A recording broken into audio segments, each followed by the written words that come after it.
그래서 이제 이 헬레니즘 시대에 우리가 이 미술을 아까 말씀드렸지만 크게 4등분 됐다가 또 아주 군소 국가들로 나눠져 있기 때문에 일관된 공통점을 말하기 좀 어렵지만 헬레니즘 시대의 미술의 특징은 크게 두 가지입니다. 특히 우선 조각에서는 사실주의. 그러니까 그리스 시대에는 뭡니까? 얼굴도 그렇고 몸도 그렇고 이상화된 얼굴에 이상화된 몸인데 헬레니즘 시대는 실제 인물을 그리는 조각이 본격적으로 등장했는데 그리스 시대에도 그런 게 없지는 않았겠죠. 하지만 본격적으로 등장한 게 하고 이런 초상 조각들이 이런 초상 관련 미술이나 조각이 꽃을 피우는 게 로마 시대입니다. 근데 하여튼 헬레니즘 시대 이게 이제 호메르스의 상인데 헬레니즘 시대에 조각된 것을 로마 시대에 복제한 겁니다. 근데 보시면 알겠죠? 우리가 본 그리스 전성기의 고전 그리스 시대 조각하고 얼굴 표정이 전혀 다르고 이런 식으로 아주 엄숙한 표정의 이런 표현. 또 이건 프톨레마우스 말입니다. 알렉산더의 오른팔이었죠. 이런 표현들. 또 상당히 고뇌에 찬 표정이죠. 거듭 말씀드리지만 당시의 조각들은 전부 눈을 이렇게 상감을 했습니다. 눈을 이렇게 유리나 상아나 이런 걸 끼워 놓고 얼굴도 채색을 했는데 그리스 시대의 조각하고는 좀 다르죠. 편안한 모습이 아니라 뭔가 고민이 있고 이런 표정을 드리는 게 본격적으로 나타나고 마찬가지입니다. 전번에 본 이 복서, 패배한 복서의 얼굴인데 이런 표현 굉장히 사실적이죠.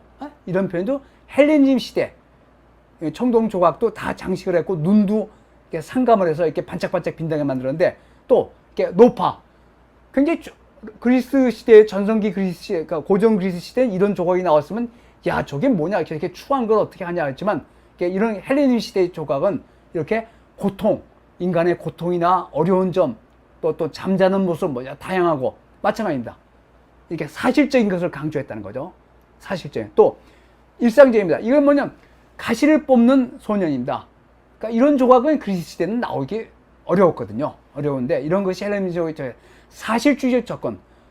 그 다음에 이제 우리가 보통 헬레니즘 시대 조각의 제일 유명한 건 세 개입니다. 여러분 잘 아는 미로의 비너스, 그다음에 사모트라 니케 하고 그 다음에 전번에 본 라오쿤인데 이것만 하더라도 이 니케상만 하도 뭡니까 훨씬 더 관능적이죠. 그죠? 이 배꼽이나 이렇게 아까 말한 옷주름에 의해서 상당히 역동적일 뿐만 아니라 상당히 관능적입니다. 이 배꼽 부분을 표현하는 거 보십시오. 훨씬 고전 그리스에서 훨씬 더 고전 그리스 시대도 옷주름에 의해서 여성의 가슴이나 이 복부 부분을 강조했지만 이건 더 노골적으로 역동성이고 특히 이 라오쿤 조각 정말 인간의 육체를 정말 멋들게 표현했지만 그거 또 못지않게 중에 역동성이죠. 역동성. 그래서 이거를 이제 헬레니즘 시대의 바로크 조각이란 말을 씁니다. 바로크가 뭐냐면 16세기 미켈란젤로가 보여준 그 절정기 고전 르네상스 시대 절정기보다 나중에 17세기 가면 움직임을 강조하거든요. 역동성을.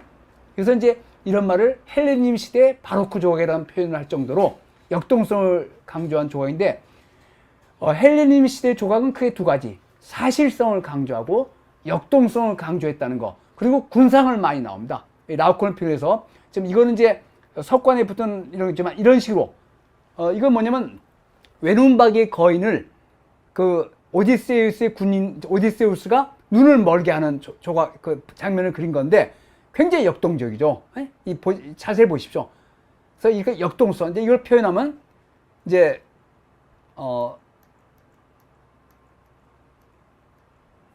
그러니까 지금 파르테논하고 한번 비교를 해드리는데 거의 이제 비교가 안 되고 있는데 다음에 기회가 되면 보여드리지만 고전 그리스 시대에 비해서 훨씬 더 움직임을 강조하고 사실성을 강조한 게 헬레니즘 시대 조각입니다.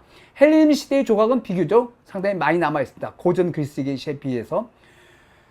그 다음에 이제 또 하나 헬레니즘 시대의 미술의 또 하나 특징이 모자이크입니다. 그리스 시대에도 모자이크가 있었지만 모자이크가 이게 돈이 많이 듭니다.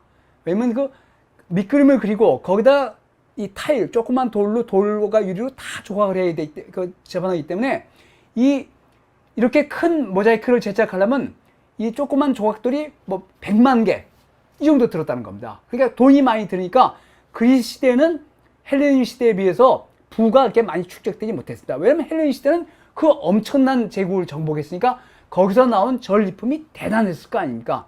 그래서 이거는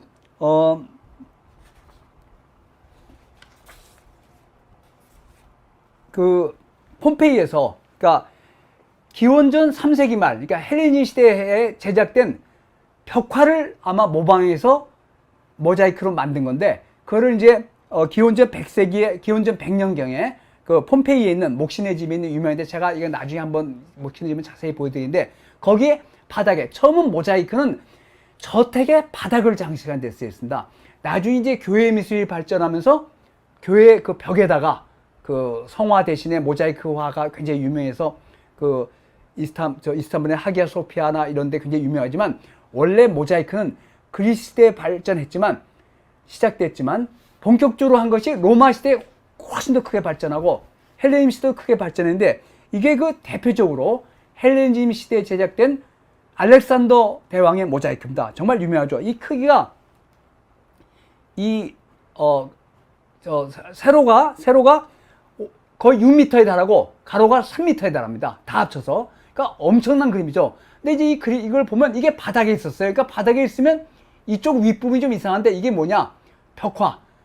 벽에 있었던 벽화를 모델로 제작된 모자이크라는 걸 알 수 있는데, 이 모자이크에 대해서는 다음에 한번 자세히 말씀드리겠지만 정말 대단합니다. 그 역동성이. 그러니까 그리스 벽화가 얼마나 위대했는가를 자세히 말씀드리는데, 여기 여러 가지 장면들은 지금 이제 오늘 시간은 이걸 자세히 보여주는 시간이 아니니까 다음에 찾아보는데, 알렉산더 대왕이 다리우스를 쫓아가는 광경인데, 겁에 질린 다리우스 표정이라든지 여러 가지 그 표정들, 이게 정말 대단한데, 헬레니즘 시대는 이 모자이크가 크게 발달했고, 이 대형 모자이크, 또 하나 이 알렉산더의 표정 보십시오. 정말 대단하죠. 근데 이것이 벽화를 모델로 그리고 또 이렇게, 이거는 알렉산더 대왕과 그 친구가 사냥하는 광경입니다. 근데 이게 사냥할 때 옷을 벗고 하지 않았지만 그리스 전통에 따라서 모자이크에 이렇게 나체로 남자를 표현했습니다. 그 다음에 이렇게 로마 시대까지는 뭐예요? 저택의 바닥을 장식하는데 주로 모자이크를 사용했는데, 이게 돈이 많이 들어서 그리스 시대에 시작됐지만 헬레니즘 시대랑 로마 시대에 크게 번창한다는 것을 말씀드리고, 또 하나도 이것도 대단하죠. 이건 팔레스트리나라고 이탈리아 중부에 있는 조그만 도시인데, 거기서 발견된 모자이크입니다. 이 나일강의 모습을 그린 모자이크인데, 이 길이가, 옆에가 세로가 약 6m에 달하고, 이게 높이가 4m 30 정도 되는데, 나일강의 모습을 모자이크를 한 겁니다. 근데 보면 대단히 정교합니다. 그러니까 이 헬레니즘 시대에 이 대형 모자이크들을 많이 제작했는데, 이 헬레니즘 시대의 부를 우리가 볼 수 있는 거죠. 근데 이제 양식은 되게 그리스 양식을 거의 이제 모방했다고 보는 거죠. 그래서 헬레니즘 시대 미술의 특징은 크게 두 가지다. 조각하고 모자이크고, 항아리 그림은 헬레니즘 시대에 크게 쇠퇴합니다. 그러니까 조각하고, 벽화도 있었을 텐데 벽화도 역시 남아있지 않고, 조각하고 모자이크가 제일 중요한데, 조각은 사실성과 역동성, 그 모자이크는 게 대형 모자이크를 제작해서 어떤 그 당시에 축적된 부를 한데, 그 그림의 되게 밑그림들, 원그림은 그리스 시대의 그림이었다는 것을, 그래서 그리스 시대 벽화의 위대성을 우리가 확인할 수 있다는 걸 말씀드립니다. 그 다음에 이제 또 하나가 이제 건축이죠. 건축이 중요한데, 헬레니즘 시대의 건축은 아까 이제 말했죠. 그리스 시대는 그 조그만 나라였으니까 부가 그렇게 크지 않았습니다. 그렇지만 헬레니즘 시대는 뭡니까? 알렉산더가 그 큰 정말 대제국을 정복했기 때문에 부가 엄청 축적돼서 도시들을 많이 건설했습니다. 그 도시들이 제일 유명한 게 세 개가, 지금 여러분이 보시는 이집트의 알렉산더가 만들었죠. 알렉산드리아 정말 대단히 큰 도시였습니다. 이게 알렉산드리아가 나중에 로마 시대는 인구가 50만 내지 60만에 달했다는 겁니다. 그러니까 로마 못지않게 큰 도시였습니다. 로마 못지않게 알렉산드리아. 그 다음에 기독교 역사에서도 굉장히 중요한 도시입니다. 그 다음에 지금 터키 요 맨 끝에 있는 안티오크, 지금 이제 안티오키아라고 하는데, 안티오크라는 이름을 잘 모르시죠. 지금은 정말 아주 조그만 초라한 도시지만 이 헬레니즘 시대에는 정말 중요한 도시 중에 하나였고, 또 그리스 초기 기독교 역사에서도 굉장히 중요한 도시입니다. 안티오크. 근데 이런 도시가 전부 도시 계획에 의해서 지어졌습니다. 그러니까 아테네도 아크로폴리스도 일종의 도시 계획에 의해서 지어졌다고 볼 수 있죠. 그죠? 그렇지만 아테네 시 전체를 도시 계획하거나 이루어지는 않았습니다. 그렇지만 헬레니 시대는 축적된 부를 바탕으로 도시 계획에 의해서 짓기 시작했는데 그게 알렉산드리아, 안티오크, 그 다음에 우리가 오늘 이야기한 페르가몬입니다.